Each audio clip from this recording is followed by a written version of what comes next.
પાટણ નગરપાલિકાના હદ વિસ્તારમાં આવેલા રહેણાંક વિસ્તારોમાં મોબાઈલ ટાવર લગાવવાના કારણે તેનાથી ઉત્પન્ન થતા રેડિયેશનના કારણે સ્થાનિક રહીશો દ્વારા રજૂઆત કરી તેનો વિરોધ પ્રદર્શન પણ કરવામાં આવતો હોવાનું પ્રકાશમાં આવતું હોય છે।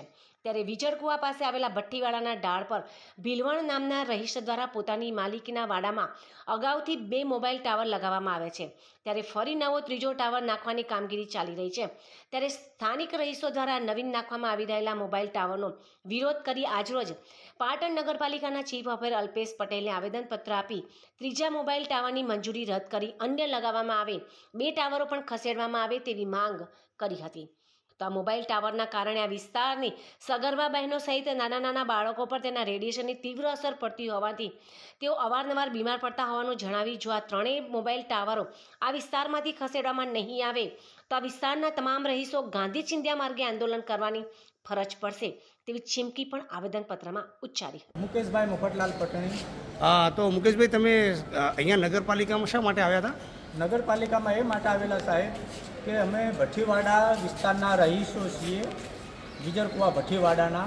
ત્યાં કને વિજળકુવાના ઢાળ ઉપર જે સરિતાબેન આદમભાઈ ભગત એનો જે વંડો છે અને એમનું રહેવાસી ભીલવણના છે।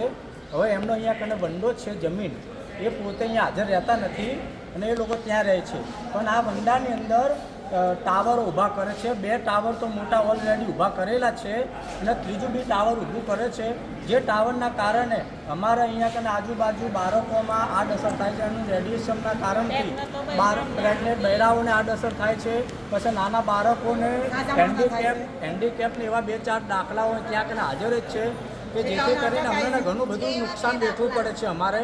ને આ લોકો ભાડા ખાવા માટે એ લોકોનું પરિવારને કાંઈ નુકસાન છે જ નહીં, એમનું પરિવાર બહાર રહે છે અને અમારા પરિવારોને નુકસાન વેઠવું પડે છે, જેથી કરીને આનો સામનો અમારે મુસીબતનો કરવો પડશે।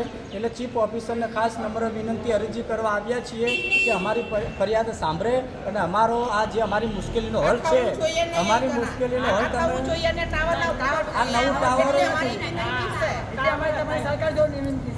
આ ટાવર નવું લગાવવું ના જોવો ને જે હોય એને ખસેડવા માટે ચીફ ઓફિસરને અમારી નમ્ર વિનંતી।